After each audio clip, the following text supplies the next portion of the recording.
देती हूँ कि हमने कैसे करना है। हमने ना यहाँ पे इसको 3 क्लासेस में पढ़ना है।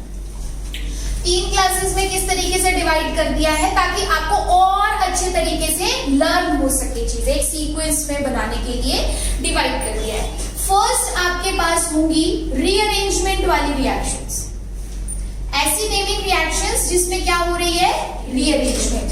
रीअरेंजमेंट में क्या होता है, जस्ट स्केलेटन चेंज होता है मॉलिक्यूल का, कोई भी चीज ऐड नहीं होती, कोई भी चीज रिमूव नहीं होती, जस्ट उसमें ही हम कुछ ऐसा करते हैं, एक किसी एटम को, ग्रुप को एक से दूसरी जगह शिफ्ट करते हैं, भेजते हैं, और उसकी वजह से अब उसका स्केलेटन डिफरेंट हो जाता है, वो अलग नजर आता है। वो रिएक्शंस कौन सी है, rearrangement, and these are very important reactions. तब रीअरेंजमेंट से आप ऑलमोस्ट ले लो, हर बार क्वेश्चन बनता ही बनता है, कोई ना कोई रीअरेंजमेंट वाली रिएक्शन आती है। सिमिलरली आपके पास सेकेंड टाइप है कंडेंसेशन रिएक्शंस। सो कंडेंसेशन रिएक्शंस आपने पढ़ी होगी पहले भी, जैसे एल्डोल कंडेंसेशन होती है, ठीक है। आपके पास कैनिजारो रिएक्शन, कैनिजारो तो चलो कंडेंसेशन में क्यों कह रही, कैनिजारो इज डिफरेंट, एल्डोल है, पर्किन है, स्ट्रॉब्स है, आपके पास न्यूएंजल है, ऐसे बहुत सारी कंडेंसेशन रिएक्शंस आती है। तो नाम से क्लियर हो रहा है कंडेंस होगा मॉलिक्यूल। मॉलिक्यूल क्या होगा, कंडेंस होगा। जब दो मॉलिक्यूल आपस में ज्वाइन होंगे तो वो कंडेंसेशन रिएक्शन है, जिसमें से कुछ ना कुछ रिमूव होता है। जनरली वाटर रिमूव होता है, या कोई और लिविंग ग्रुप होगा तो वो रिमूव होता है, दैट इज कंडेंसेशन, ठीक है। इसमें स्पेशली ध्यान बस ये रखना होता है कि हमारे पास जो इनोलेट्स बन रहे हैं, स्पेशली इनोलेट्स बन रहे हैं, वो किसके बन रहे हैं, क्या वो हमारे पास किसी कीटोन का बन रहा है, एनहाइड्राइड का बन रहा है, या किसी एक्टिव मिथिलिन का बन रहा है, बस उसके बेसिस पे डिफरेंट डिफरेंट नाम आ जाते हैं, वो सारे हम करेंगे, मतलब इजी है। कंडेंसेशन वाली रिएक्शंस बड़ी इजी है। And the last one is miscellaneous. Miscellaneous में हम वो वाली रिएक्शंस कवर करेंगे जिनका इन दोनों से लेना देना नहीं है, रीअरेंजमेंट या कंडेंसेशन से, उनको हम मिसलेनियस में रखेंगे।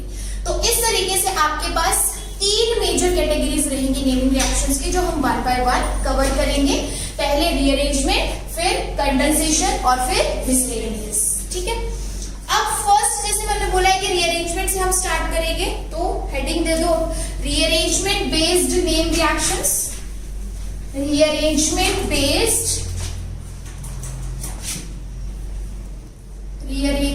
बेस्ड नेम रिएक्शंस या naming reactions.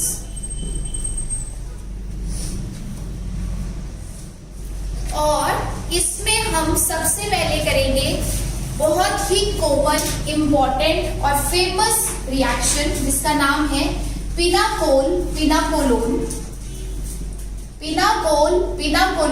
Rearrangement. Pinacol पिनाकोलोन rearrangement, सुना ये नाम, सुने, ठीक है। तो पिनाकोल पिनाकोलोन रीअरेंजमेंट हमारे पास बहुत ही कॉमन, फेमस या जनरल रीअरेंजमेंट रिएक्शन है, और ये पूछी जाती है पेपर में। बस इसमें क्या है कि आपको पहचान में आना चाहिए। इसमें क्या, किसी भी नेमिंग रिएक्शन में सबसे इंपॉर्टेंट चीज है कि आपको पहचान में आना चाहिए। एक बार पहचान में आ गया कि इसकी जो रिएक्टेंट है, जो रिएजेंट कंडीशंस है, और जो प्रोडक्ट है, प्रोडक्ट चलो वो देख लेंगे हम बाद में। अगर रिएजेंट और रिएक्टेंट वैसा मिल रहा है जैसे हमें किसी एक पर्टिकुलर रिएक्शन में चाहिए, तो सीधा सीधा मतलब बनता है कि ये उस रिएक्शन का ही एग्जाम्पल है, और उसको उसी मैकेनिज्म के थ्रू करना शुरू कर दो और आपका प्रोडक्ट आपको मिल जाएगा। तो अब फोकस क्या है कि इसमें रिएक्टेंट क्या है। तो रिएक्टेंट आपके पास होता है यहाँ पे 1,2-डायोल। 1,2-डायोल, it can be cyclic, it can be acyclic. It can be cyclic, it can be acyclic। तो 1,2-डायोल चाहिए, चाहे वो किसी साइक्लिक सिस्टम पे है, चाहे किसी एसाइक्लिक सिस्टम पे है। सेकंड, एरो के ऊपर we need acidic conditions. Arrow के ऊपर हमें कैसी कंडीशंस चाहिए, एसिडिक कंडीशंस। अब एसिडिक कंडीशन आपके पास यहाँ पे मिनरल एसिड भी हो सकते हैं। मिनरल एसिड्स कौन, जो H+ आयन डोनेट करते हैं। मिनरल एसिड्स कौन, जो H+ आयन डोनेट करते हैं, जैसे आपके पास है H2SO4 या फिर आप कह लो HCl या फिर कह लो H3PO4। इस तरीके से अगर आपके पास कुछ एग्जांपल्स हैं तो ये मिनरल एसिड की कैटेगरी की है, ठीक है। बट ऐसा नहीं है कि हमें सिर्फ मिनरल एसिड मिलेंगे तभी रिएक्शन होगी, बिकॉज एसिडिक कंडीशन रिक्वायर्ड है, so this reaction can proceed also in the presence of Lewis acids. This reaction can also proceed in the presence of Lewis acids. Lewis acid में आपके पास जैसे BF3 है, कई बार ये diethyl ether के साथ ऐसे दे दिया जाता है, but that is just solvent, ठीक है, कि सॉल्वेंट ने इसके साथ एक कोऑर्डिनेट बॉन्ड बनाया है बस, लेकिन मेन मुद्दा इसका है BF3 का, ठीक है। उसके अलावा आपके पास है AlCl3। इस तरीके से मतलब आप ले सकते हो यहाँ पे SnCl4, ठीक है, TiCl4 या TiCl3, ठीक है। तो इनको लुईस एसिड क्यों कह रहे हैं? बिकॉज लुईस एसिड हमारे पास वो स्पीशीज होती है जिनके पास वेकेंट ऑर्बिटल होता है। तो यहाँ पे बोरोन के पास वेकेंट p ऑर्बिटल है, एल्यूमिनियम के पास वेकेंट p ऑर्बिटल है। बोरोन फैमिली के है ना ये सारे, तो इनके पास वेकेंट p ऑर्बिटल है, ठीक है।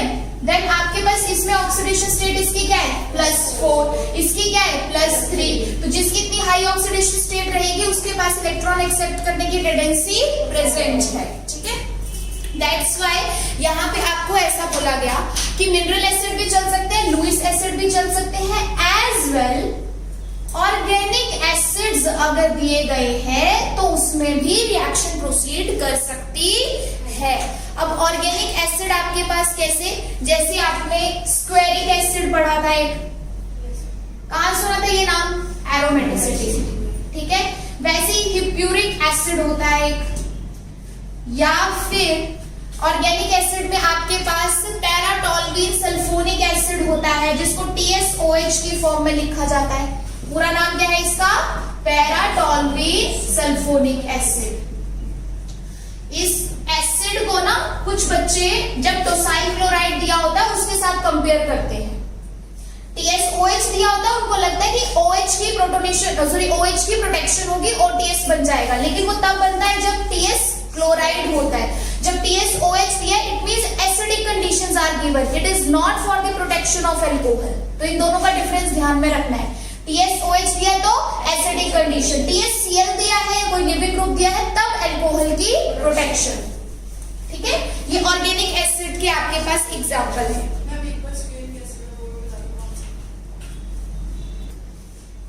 ओके, सो स्क्वेरिक एसिड आपके पास स्क्वायर के जैसे रहता है, ऐसे डबल बॉन्ड O OH।